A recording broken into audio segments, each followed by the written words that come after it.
Aloha, everyone. Welcome, Julie. Hi. What a great intro. Oh, thank you. Aloha, Maruta and Viviani, and everyone coming in, and everyone watching the replay. Today, we get to do a deep dive into Real Sky. Oh, thanks for having me, Jonathan. First, kind of one of the reasons why I wore this shirt, the Star Thief. Oh my goodness. So can you tell us more about Real Sky and what is different about Real Sky to what we consider astrology? Okay. So, for the longest time, all of us Western astrologers have been using this sky that's been, stagnant. And because we live in a moving universe and we have to start to consider precession because we've almost moved through we've moved through the Piscean age and now we're in the Aquarian age. And though there's nothing wrong with using Western astrology, this is just a different option called Real Sky. And it actually uses astronomy and I've been experimenting with it for about 14 years and there's no going back. Right. No going back now. There's no going back. And then Chris, Elemental Cardmancy, is here. Aloha. Hey, Jonathan, and a lady who says I'm a Libra. Yeah, well, Chris, according to Real Sky, I went from being a Virgo to being a Leo. Oh, wait. And truthfully, when I found out about Real Sky from you, God, it must have been when you were talking with Amber. Sure. Year and a half, 2 years ago, something like that. It takes a while to sink in. I actually went completely away from Western astrology altogether and dived into Eastern astrology completely because I was just like, right. Yeah, I was just like, okay, I can't deal with Western astrology anymore. If everything I learned was not correct, it was correct for 2,000 years ago. Exactly. Exactly. Because we move like every 72 years, we precess backwards 1 degree. And so over time, these things change. And though the planets, if you have your astrology chart, your planets are going to be in the same houses. It's just going to be a different sign. And it really does make a difference. And I was very resistant to it. I was very resistant to the idea that I was no longer a Scorpio, that I was a Libra. And also, I had just finished Mahat Tarot, which is all Western astrology, lunar astrology, and I had invested so much in that. And I had been doing astrology since the 80s. And, I just felt like I was kind of mad. Like, how come I didn't know this? I was mad at myself for not knowing. Right. And, I thought, okay, fine, I'll just try it.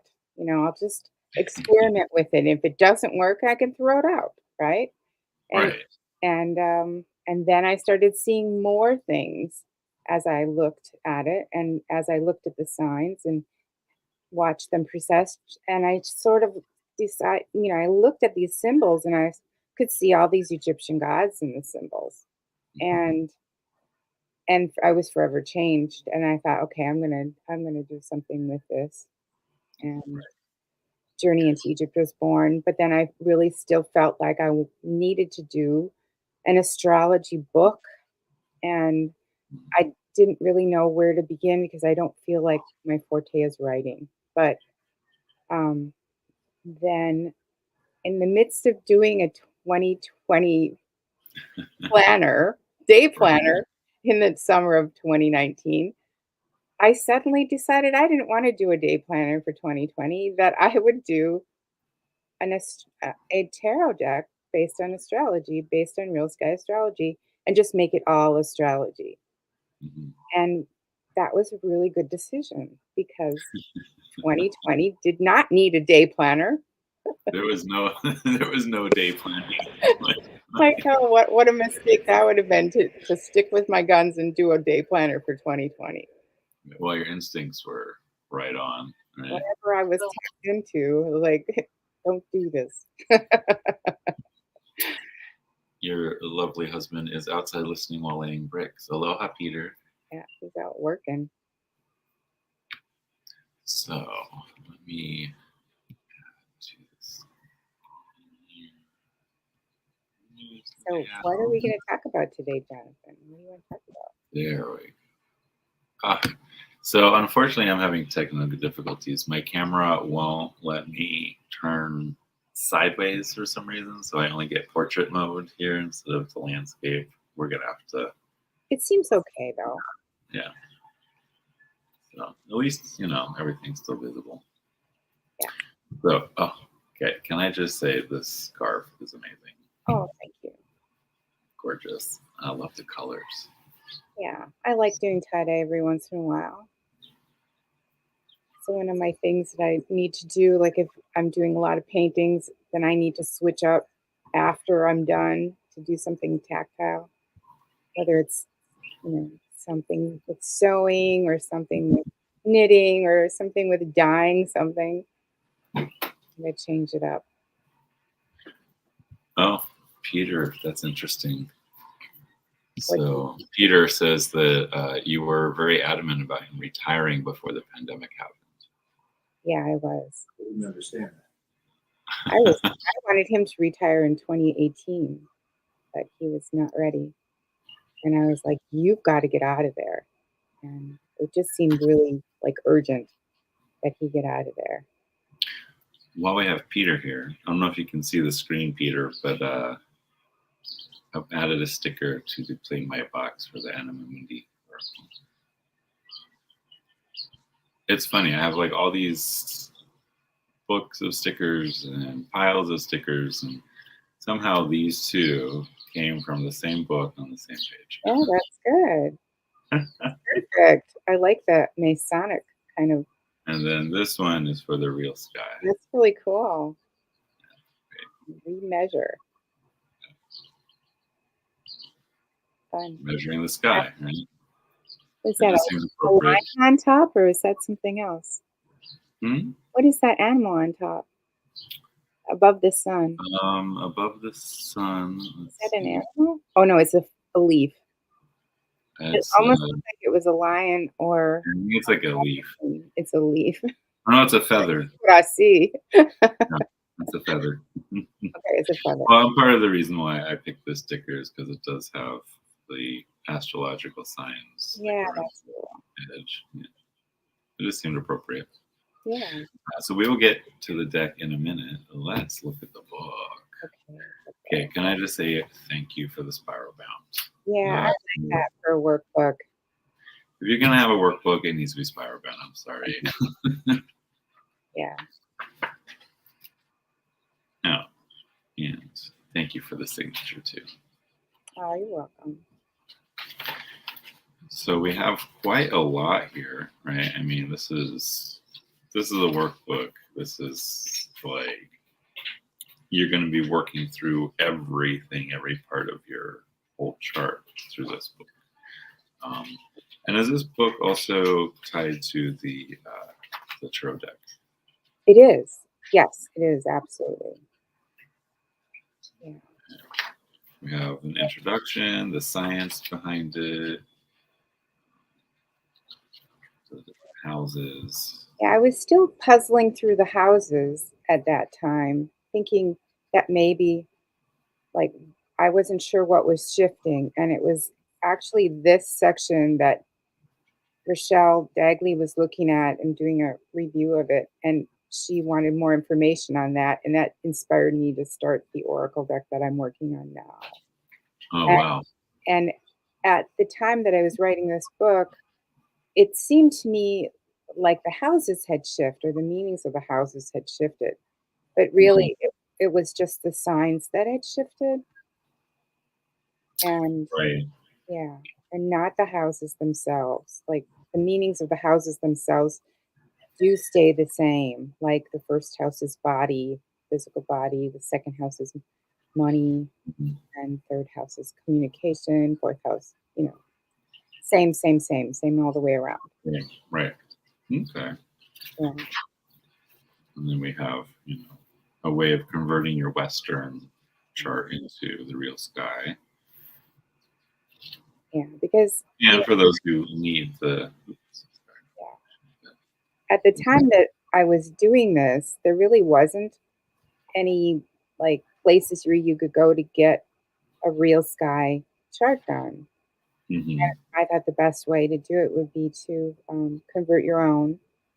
And this is what I did with mine, convert my own. And so it just And sort of then worked I for love that you have spaces for you to write about your houses. What's in the first, second, all 12. And then I love how each quadrant also has the card associated with just so you can picture what that means, you know, it. Right. for all the visual learners out there. I don't know about everybody else, but I'm definitely somebody who needs a picture. Well, and I appreciate, I don't know, for me, it's having a workbook like this that's blank for me to like fill out that really helps me learn. Yeah, me too. If I can write it down, Yeah. I learn it. Well, and the other thing for me is I think my weakest learning skill is auditory. So, like, if someone's lecturing, it's really hard for me to like absorb it all. But if I have like, a workbook where I'm going step by step and it's all written for me where I can look it up again and not be like, wait, what did you just say? Yeah. So, yeah. Aloha, lovely Ak. Oh, and Chris says he just discovered a love for painting with acrylics. I love painting with acrylics myself. So each card is connected to a specific spot in the heavens. Yeah. Did you have? I know for Journey into Egypt, you had like the full deck and the full chart. Do you have that for the real sky as well? I don't think so. No, I didn't do it that way.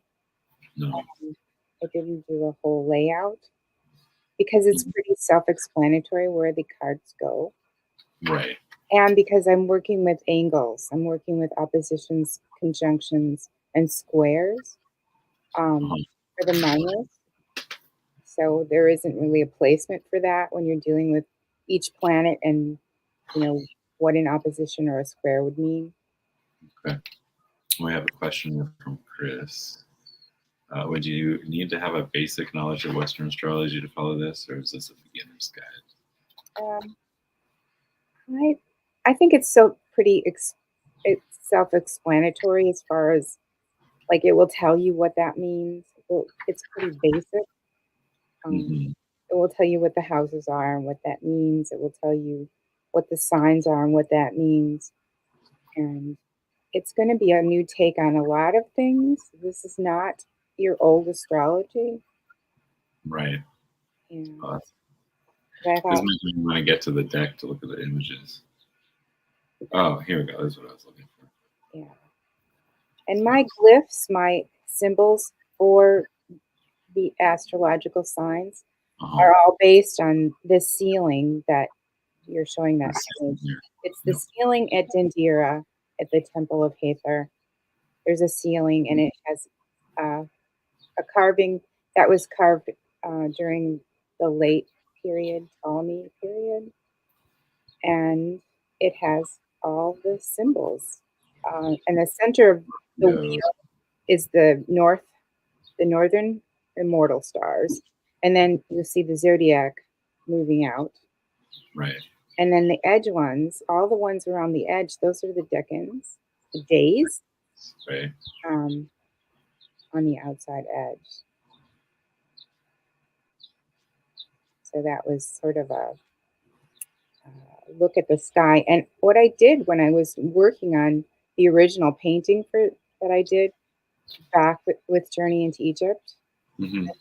the Wheel of Fortune as the ceiling, and I superimposed a star chart just to see how it would fit with that ceiling With fan this. Yeah. and it fit. It really like lined up. The stars lined up with Wow. with it. So they were really working with precision. Precision. Right. Yeah. Well, I mean, you have to in order to build those giant pyramids, right? Right. And But supposedly this temple of Dendera was rebuilt based on ancient scrolls. So what happened was it had been built at some time in antiquity, destroyed by invading armies, and then rebuilt by the Greeks that came in um, and during the later dynasty, the last dynasty of Egypt, before the Romans took over. And the Romans actually finished that temple.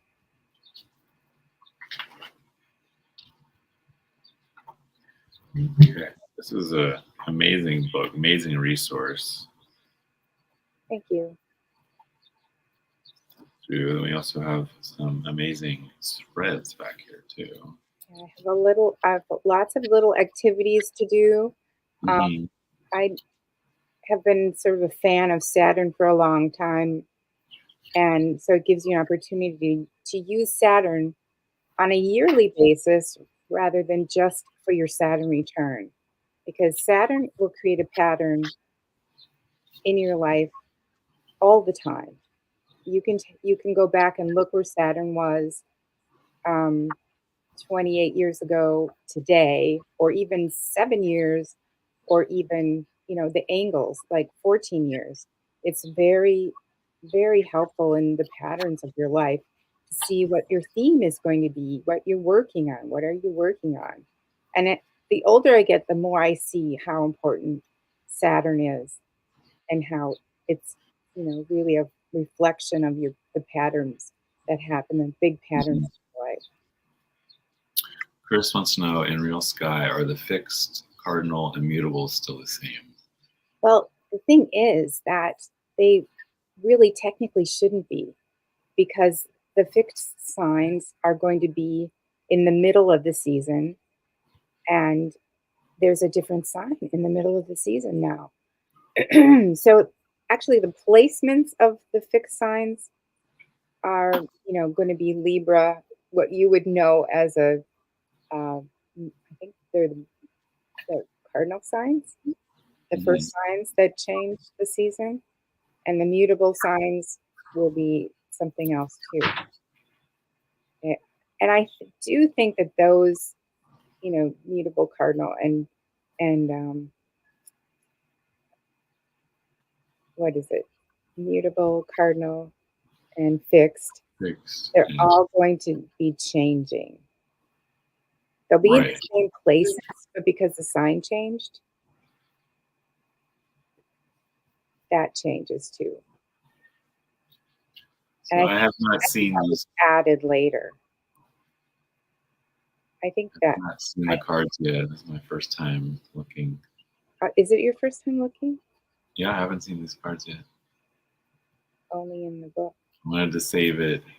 Peter says it was a great experience to edit that workbook. I learned so much, not only about the system, but how fascinatingly brilliant Julie's mind is.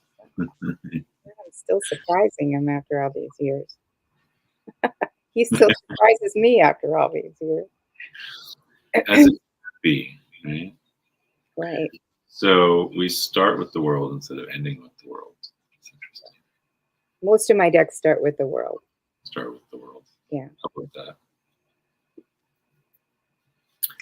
And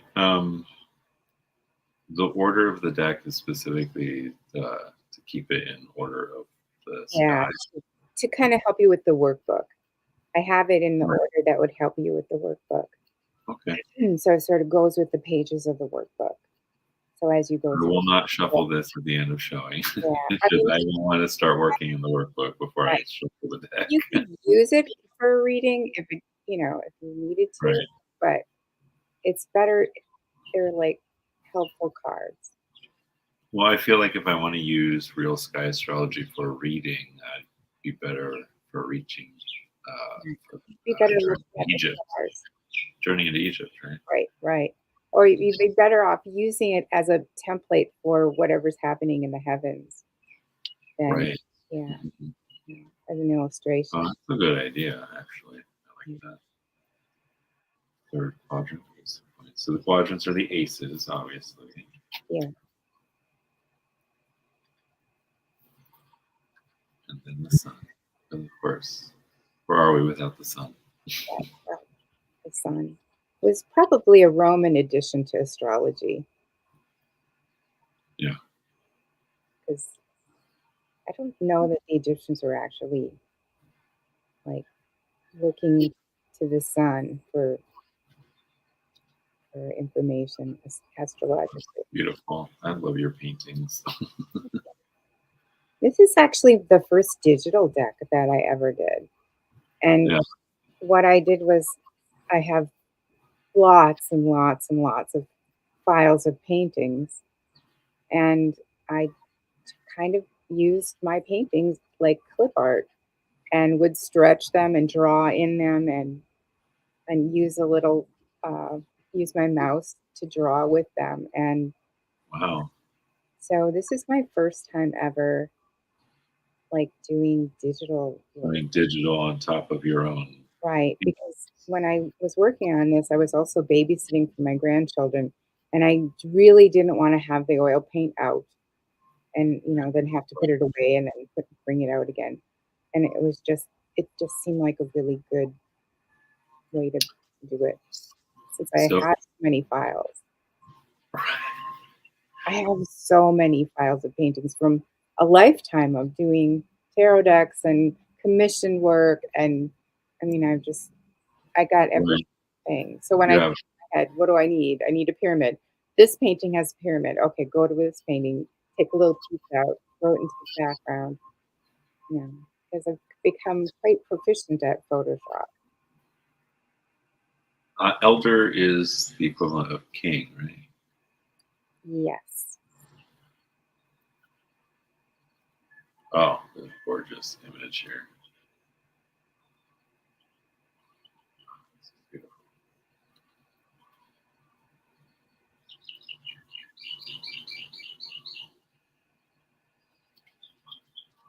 Mhm. So, for those who are just getting started, what would you say is a good place for them to start? Um, have your Western astrology chart handy Mhm. and um, to get to know your chart. Just have a look at it. And if you've always had it read for you, you can use the workbook to read it yourself. Like if you have all the planets under the horizon, well, first of all, know what the scope is supposed to be, right? The scope Mhm. is this circle, and above it is the heaven that you see from horizon to horizon. Across the line is a cross, and then underneath is what the planets that you can't see. They're the ones under the horizon. And um, so those are the parts that you have hidden. The parts that you don't see, the part below the horizon, are the things other people don't see about you. Right. And then the stuff that's above in the circle are the things that you show publicly. And that all is part of the workbook. And it tells you. Workbook.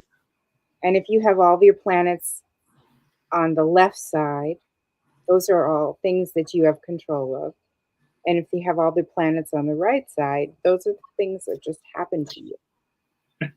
And so it's, you know, Most of my planets are like the lower right things just happen to you and no all one the knows time. about it, right? It's Just all go with the private. flow. It just happens to you. Yeah, Yeah, yeah, I learned a long time to just go with the flow. I know. And the people who have all their planets on the left side, they say, "Oh, you have to take control. You have to do, you just have to do this, and it will happen for you. It will just manifest." And it's like, no, you don't understand. I have to wait until the timing is right, and then it will just happen. I know it's hard. And this is a way for people to understand why these some recipes for life just don't work for them. Right. Well, I gotta say, I've always like when I read Virgo and Libra, the Virgo Sun, Libra Moon right up, which is my regular Western signs. It seems like it's close, I guess. But when I looked up the combo of my Real Sky Sun and Moon, I was like, oh, wait a minute. Right? I know, that's how I felt too. Oh my God. Well, and it's like, well, I got all these Virgo tendencies. How can I not be a Virgo? And then in Real Sky Astrology, I've got the Virgo Moon. So Sure. there's all That those Virgo covers it. tendencies. Right. Like, okay. Things started falling into place. Yeah. Yeah, I agree. And I was so ticked off about not being a Scorpio anymore, and I was now a Libra. I was like, I'm a Libra, and I was so angry because I was going to have to do my Mahataro off over again. And then I thought, wait a minute, the scales, Mahat, I have the scales right on the cover. Libra now, I can't be that mad about that. So Oh my God. here's You inner self was trying to tell you the whole my time. right. Wait a second. Okay. All right. I'll Well, take and the whole Leo thing for me is like, whoa, wait, what? Oh, actually, I do got the mane of hair. that. You're a YouTube star? Come on. Mm, Yeah, well, I don't know about star, but I'm on here. And the stories of Sekhmet are like, she went out into the darkest, deepest, you know, like she went out as like a sentinel for Ra to explore the dark areas and the deepest, darkest places. And she was gone for so long, and she was so far away that when she got back, Ra had already grown back another eye. And so she felt like she was really mad because, you know, he didn't even need her anymore. It didn't seem like she felt Right. replaced. And so there's this symbol of being the eye of the sun, to being this consciousness of the sun, going into deep, dark places. And that's part of what it is to be a Leo, like to journey into the places that are far and Well, to go you deep. know what's funny is that during 2020, I actually partook in this. I think it's like a month long free thing that these people were doing to just help with being stuck in the home and just focusing energy. It was all tied into Sekhmet, and um, I was working with Sekhmet, and I was just like, why does this energy feel so familiar? Yeah, your son is there. Your I'm son like, is in that oh, sign. that makes okay. That makes wow, not just another confirmation there. And then Sekhmet is the alter ego for Hathor, who I have lined up with Virgo anyway. So there's this transformation where Sekhmet drinks the wine and then becomes mellow and goes to sleep and then becomes the cow goddess Hathor. So there's this transformation that happens, and it flows right there in the zodiac where it becomes, you know, in the ceiling of the Dendera, you see the lion, and then you see the symbol for Hathor with her sistrum, and it's this beautiful story, Hi, which Jack. which also made me see that all of this the signs on the one side of the zodiac are all the feminine signs that run through, and then on the other side there are the masculine signs, and in between there are androgynous signs, which fits beautifully. And all this time we've had this boy girl order into astrology that never really made any sense. Right. I've This is, really, like, scraped all that away, and I don't use elements with the signs either.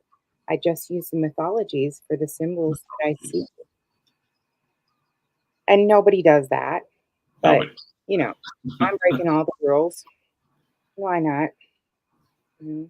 Well, how else are we going to learn unless Well we, well, if we keep doing things the same way, we get the same results, and right? oh, and there's planet 9. This is the part this is a planet that I don't really use when I'm doing my readings every day or whatever, but when I was reading about the formation of our solar system and learning about Jupiter, that Mm, Jupiter had started out closer to the sun and then moved out away from the sun.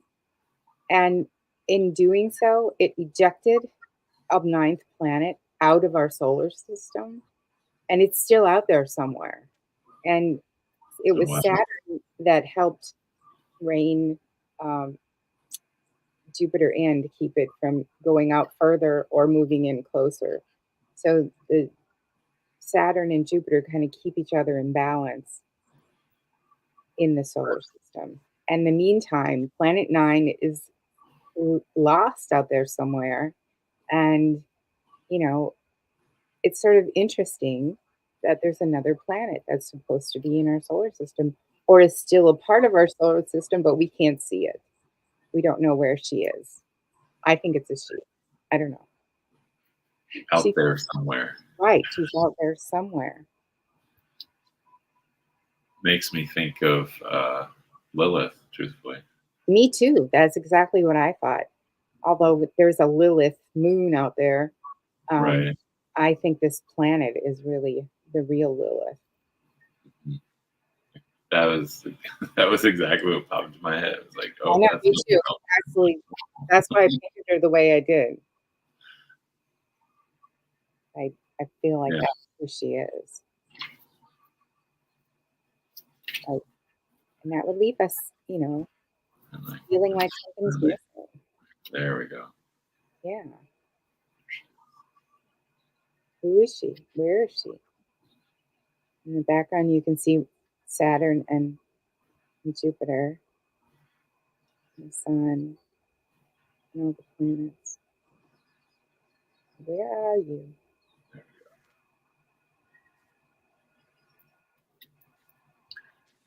I love that the cards are also so that like all the Neptune cards are together. Yeah, It's really, I think that's a really good way of learning. yeah.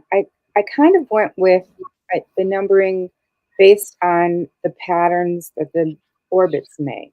So, um, first time I ever learned about orbits, planets making patterns in their orbits was seeing the five-pointed star that is created by Venus.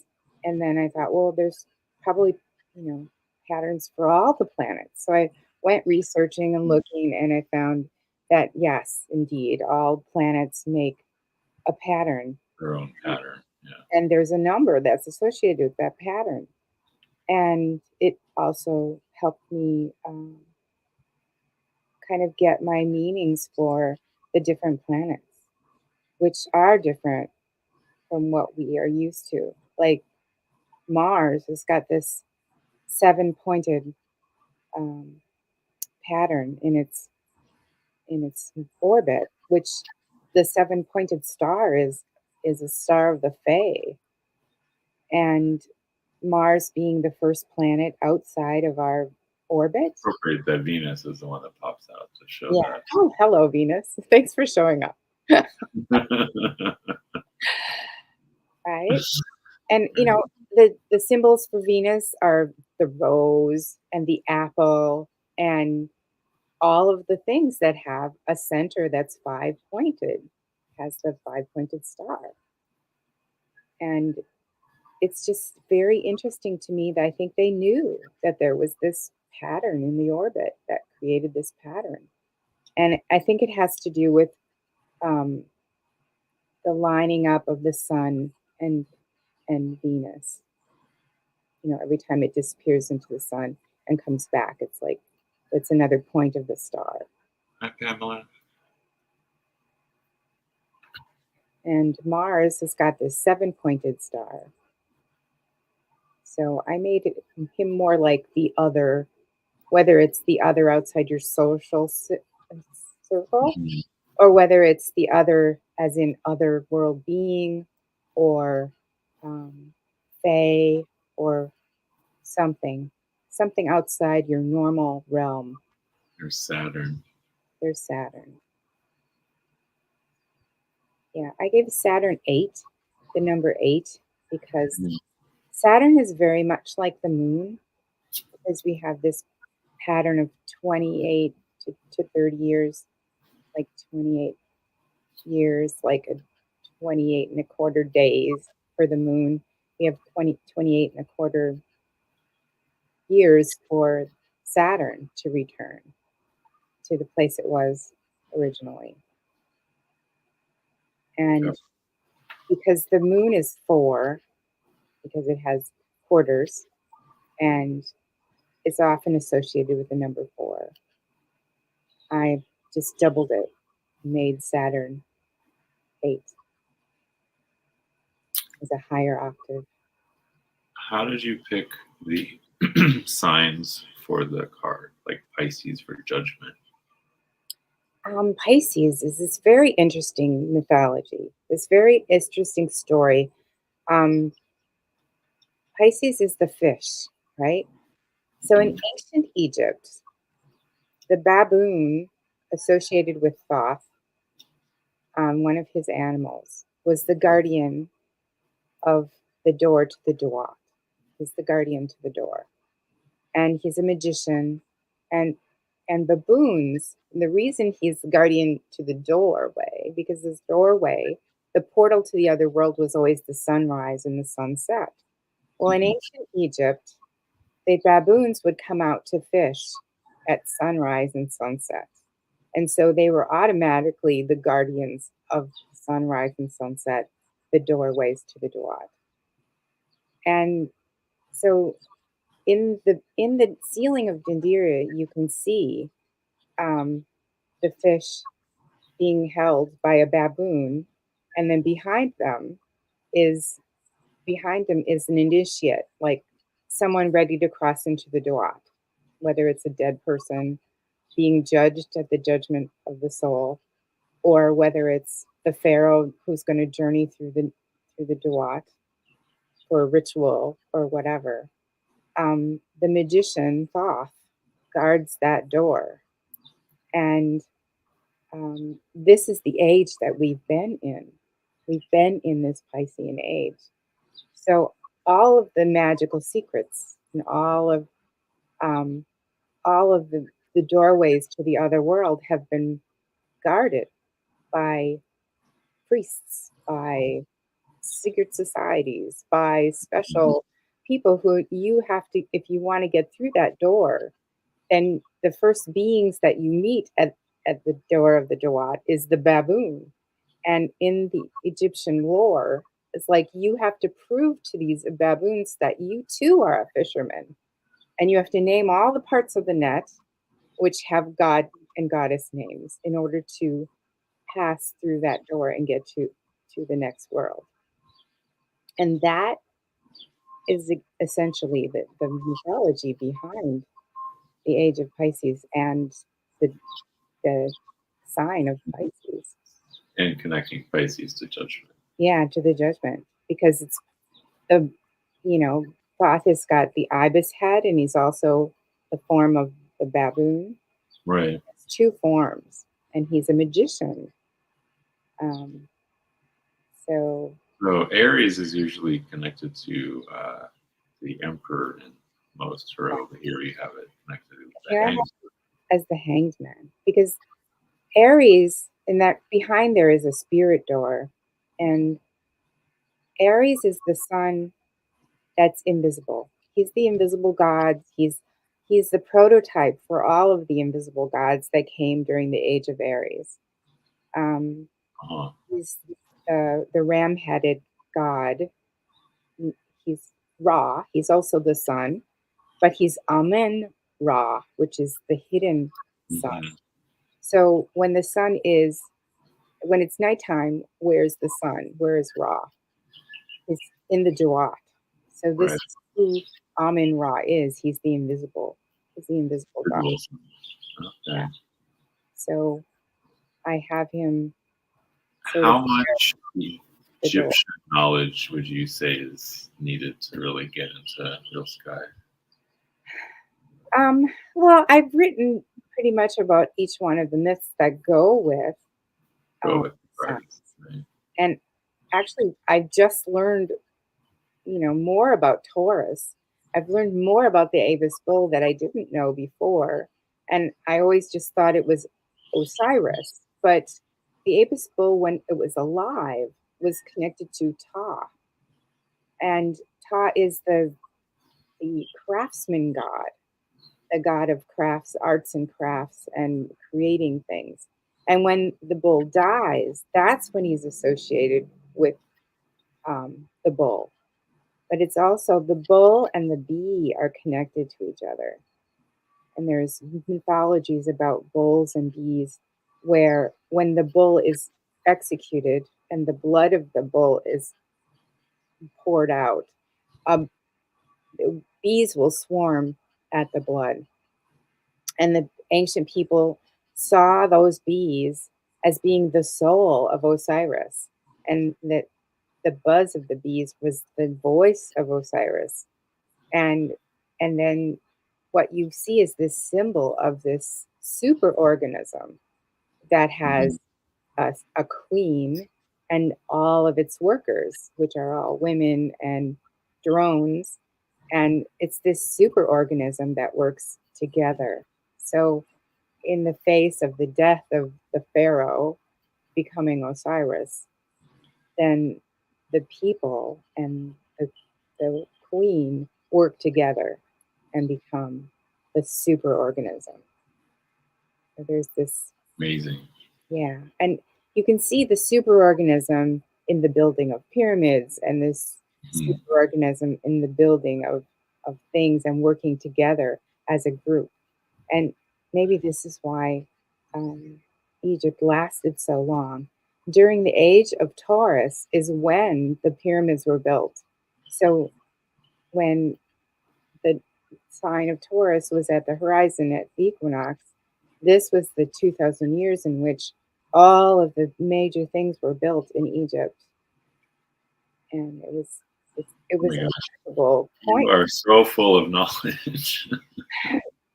Oh, it's something, but I had this need to It's know. story time with Julie. I know, I had this need to know, why. What does this mean? What does this mean? What does this mean?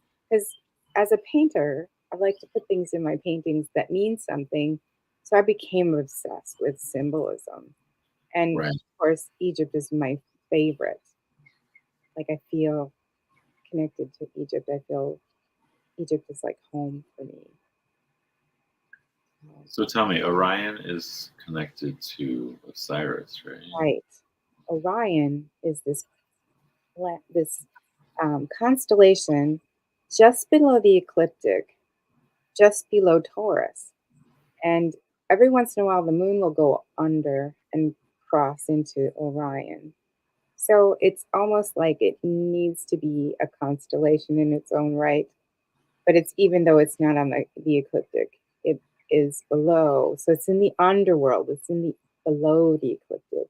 It's So Osiris after he's passed, basically. yeah. So it's this really beautiful symbol right there in the sky with Sirius, the dog star. And it Mhm. just screams fool to me. I mean, it just screams the symbolism of the fool. And I never really saw that until I saw an old tarot deck that had a pre Rider Waite tarot deck that had the fool on the opposite side as the Right away. Rider Waite pack, which is like the way Orion is in the sky. So that, And so that makes so much more sense. yeah, it clued me into what that might be. And Well, it makes sense considering the Rider Waite was supposed to be full of like purposeful tricks. backwards. things, right? Like purposely flip things to like mess with people, so only the people in the know would know that that has been flipped. Like the fool should be facing the other way. Right. Well, Orion was such an important constellation for the Egyptians. It, you know, represented Osiris, and it was part of the timing of the flood when Sirius would disappear, and then the flood would happen, and then it would reappear, and these are all the stars of reincarnation. That's why there is a zodiac. Like these are all the things that they want to have come back. Peter says, I now refer to Orion as Osiris, and I can't unsee it. I can't unsee it. No. And I don't think I'll be able to unsee it myself. when I was in Egypt in November of 2007, and we went to Edfu, which is a huge, huge temple. Everything is supersized, it's colossal.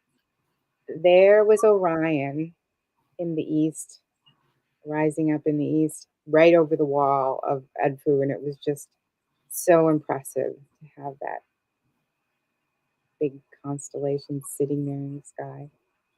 Pretty amazing. Gorgeous. Child is Page, right? Yeah. Moon in Pisces, child of water. And the kings are like the knights. So Okay. elder, Father. queen, father. Okay. Mother. Yeah. Mother would be like a queen, child. Child of air. Father of wands. Yeah.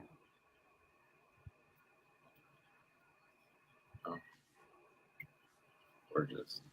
Oh, that's gorgeous.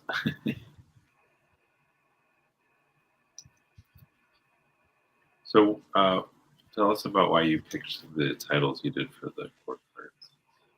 I wanted them to be less hierarchy, kind of more like family, like putting elders first as, as I get closer to being an elder. I am an elder. Right. I was thinking about it. I was like, oh, right. I'm in that middle phase of fatherhood. There's also the masculine triple god version. You got maiden, mother, crone, and then what is it? Youth, father, elder. Is that right? I don't know what is the triple? It's like Father, Son, Holy Ghost. No, I mean there was originally one that was youth, father, elder, I believe, and it went with mother, maiden, mother,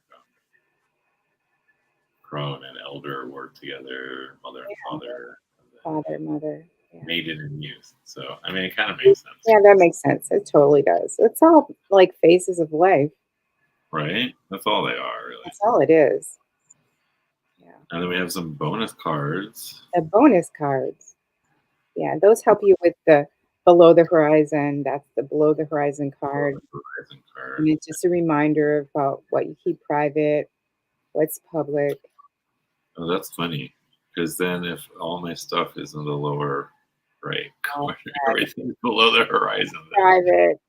It's all yeah, it's all like not even almost nothing in the above. all public. Yeah. That's so funny. Yeah, those are the parts you have control of.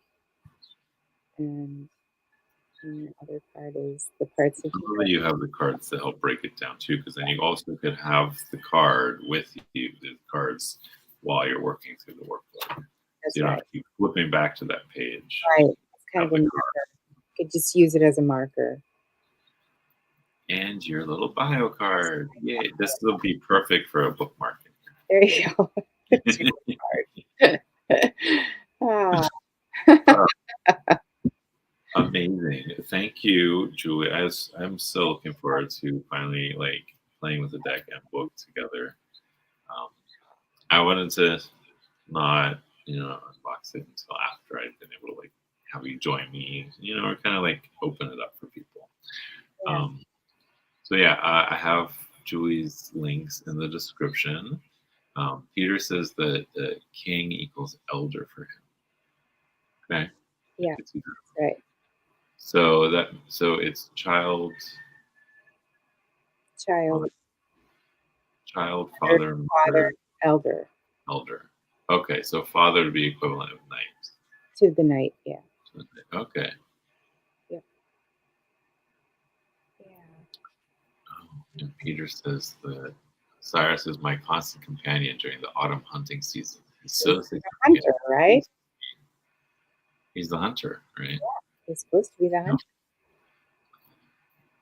Mhm. even though Osiris was a farmer. There we go. Here we are. Hi. Hi. Oh yeah, actually, no, it's funny because now I have to. Like my brain's like having a misfire. It's like Orion, Osiris at the same time. Sorry. Once It's seen, okay. Once I see it, it's hard not to see it. sorry. Right? I know. Um, Same for me. I Can't know. unsee it now. Can't unsee it. That's fine. I mean, I prefer the truth. Right. Yeah. I mean, if it wasn't the truth, we'd just go, no, that doesn't make any sense. That woman's out of her Right. mind. Well, and I think that's one of the reasons why for like almost 2 years I just like ran the other direction because I'm like I don't want to deal. I like spent so long learning astrology. Oh, with me too. I was so invested. No. And it worked for me. I mean, it really did help me in the 80s, and even when I Right. didn't understand all of it, but yeah. Well, and for me, it really helped with like understanding the tarot and Sure. right, understanding like relations between people, that kind of Yeah. stuff. I'm glad we But had now, it. I mean, it was better than nothing. I'm glad we had it because I would right, never have gotten here had we not had anything, that's true. It's very right? true. And it still has its place. For So sure. For sure. yeah, Yeah. it's just actually finding out what my real signs are and starting to like do research is like I mean, I can still read what the Western astrologers are writing. I just read for the signs that Real Sky points out, Yeah. which, like I said, like I read that Leo Sun Virgo Moon write up that on a couple of different pages, and every time it was like, oh wow, okay, yeah, I see it. Okay, this okay, Yeah. okay. I get it too. I mean, being a Libra now and having I have a first quarter Capricorn moon instead of a first quarter Aquarius moon. And like I'm always in our uncharted territory. Like Right, because the right. mythology is that Khnum was the guide to Ra as he went through the Duat. And How important is moon phases? Like, what moon I phase think do you they're want? very, very important. I Okay. find that the moon phase is like the most important part of your personality, really, because depending on what your moon sign is and what phase you're in, that's going to like illustrate your personality. You know, like for me, I'm a first quarter moon, which means I'm only half done. No matter what I do, I've always got another job that I need to do because there's more to it. There's more to it. There's a spin off. There's always a spin off from the initial job. Right. Uh, Out of curiosity, I went and looked, and I'm waxing crescent. I yeah, think it that's was what you said. 3% or something. Yeah, Yeah. like an ever opening bud, but you're also very creative. And but being in that like really almost dark moon phase, it's that beginning, beginning, beginning, beginning. It's true. I find that I'm constantly beginning. Like even with my acupuncture, it's like I started in Oregon, and then we moved here, and then we moved to Washington, and then we moved back, and then it just is like I'm constantly Beginning. restarting my business. Yeah. Yeah. And like people who have waning moons, they, are the problem solvers. They finish things, and they're puzzle like they unravel puzzles and they fix things and they finish projects that need to be finished. So I And need to find one of them so I can start the project and then hand it off to them so they can finish it for that me. Yeah, right. finishes. Like Peter has got the waning moon towards the end, almost towards like a sign or two away from the new moon, and Yeah. he's the editor, he's the finisher. Like I call him the dregs moon. It's like because I always have the worst time during that last quarter moon because it's my Mhm. opposite, and I always have a problem. Like there's always something I got to get through. Like I wait for the dregs moon for the crisis to show up, and it's every month. I'm like, oh, this is the theme for the dregs month moon this month. I Oh my goodness. just get through it. Oh, And by new moon, everything is settled and good and so my opposite would be sigh the of relief. And waning crescent. So I need to watch out during the waning crescent time. well, you're gonna, yeah, well, yeah, but Don't start even things on the or waning even, crescent. like the waning full moon might be a little more irritating for you. Like, Yeah, like full moons definitely get to me. irritating. Yeah, not don't feel comfortable. There's something going on. I Yeah, got right after the full moon. yeah, Yes, exactly. Okay, yeah. yeah. Mhm. I know. I know. Like I keep trying to dispute this, but it is not disputable. It It's is not this. Yeah, yeah. it's Oh real. god. Yeah, that makes so much sense. I'm always cranky like right after the full moon.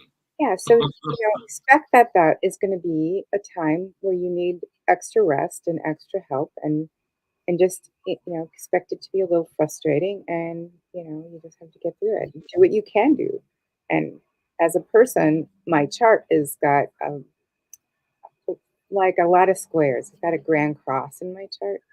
Right. So, it's there's a lot of I can't do everything I want to do. I have to wait, and sometimes I have to only do what I can do, and then sometimes it will be like all things are moving at once. That grand cross moves, everything moves at once, and Whereas me, what did you call mine? Basket? the basket, yeah, Peter's got a basket too. Yeah, a basket. You have Mhm. some things that are out there, so you have There's some above the horizon, but I think things it's above the horizon, but a lot only of it's only a below. few, but most of Yeah. it's That's below and kind most of of it's to the exactly right. like what Peter's is like. This chart is a lot like that, very much so. Basket Yeah. underneath. Yeah, Wow. This yeah, is amazing stuff. It just like I said, I had to run away for a couple years and focus on a whole different system, yeah. I and put this then oracle away for a year. I put the oracle away yeah, for a year, just like, I don't have to do this. I don't have to. And then right. last December, last January, all of a sudden I was like, hey, I need moon Hello, phases. I Lamborghini, was I'm over here. like, I need moon phases. Like, oh wait, maybe the oracle can have some moon phases. I need extra moon phases. So that was my inspiration to dive back into the oracle. And That's nice. And how many cards does that oracle have at this point? 432 cards. And it's 432 not like, cards. yeah, it's not like a big pack with 432 cards. It is 12 sets of 36 cards. So it's like, yeah. And I'm just gonna sell them separately. So, you might only need to have just your sun sign or your moon sign or, you know, just what Okay. age you feel like you want to connect with at a time. But if you do get them all, then you can read them through the ages. Like you read all the seventh houses through Okay. all the ages, and then you see the evolution. And all of the cards will evolve like through the 12. This is so silky smooth. I love it. It's all silk. It's real silk. Yeah. Oh, definitely I could tell. Yeah. And Gorgeous. the Thank you. oracle I did just for me. I mean, I really needed to like wrap my brain around precession. So Right. I needed to do it for me. And Well, and now you can. Yeah. I mean, it'd probably be great to have parts of the oracle to like play with this too. Yeah, for sure. Yeah. So, yeah, pretty cool. Again, all of Julie's links are down below, and also my LinkTree. And I finally discovered LinkTree and got one for myself. So, if you are interested in purchasing a wearable crystal grid necklace, you can find my Etsy shop through the LinkTree. And don't forget to subscribe, hit that notification bell, and come back and comment, because comments help with the algorithms and everything. Yes. You know, thank you again, Julie. This has been amazing. Yes. So much to wrap my brain around, and Yeah, I'll probably come it's back to watch this a few times. it's a lot. Yeah. It is a lot, but that's okay because I have the source. Thank you. So next week, Tuesday, I will be interviewing. Oh, I didn't pull out the deck. There was a deck on Kickstarter. Let me see if I can pull that up real quick. That I backed, and the creator is coming on to. Let's see, I've got to find it. Yeah. So yeah, subscribe to find out because I'm not finding it right now. I'm a super backer, so I'm gonna have to scroll for a little bit to find that deck. Yeah. So yeah, just keep an eye out. I will be posting that link once I create my little thumbnail and everything. So, yeah. Thank you everyone for being there. Peter says, nice job, both of you. Thank you. Have a wonderful rest of your week, everyone. I'll be on Tarot Tea and Tiaras on Saturday with Amber. Oh, nice. Very cool. Maria. Pamela says it would be a very steep climb for me to start with this. I do find it fascinating. Oh, thanks, Pamela. It would. It's well. I mean, that's why it took me 2 years to come back to it. Right. Yeah. Right. I understand. Oh, you're so welcome, Jazz. Yes, and she will be checking out the deck, and she loves with the metaphysicians. Yeah. Of course. I mean, how else are we going to learn unless we have people like Julie come and drop those pearls of wisdom for us to really absorb? I want to make another necklace. Oh my goodness. Thank you, Jackie, for coming here on Tuesday. Thank you, Julie, for being here today. Anytime, Jonathan. Oh. Anytime. Got questions, let me know. Oh, thank you so much. And thank you, everyone in chat. Thank you to everyone who's watching back. Please comment below your questions, and I will do my best to try and find answers. And we can always ask Julie, too. Yeah, I'm around. Cool. Thank you, everyone. Aloha and ahuyo.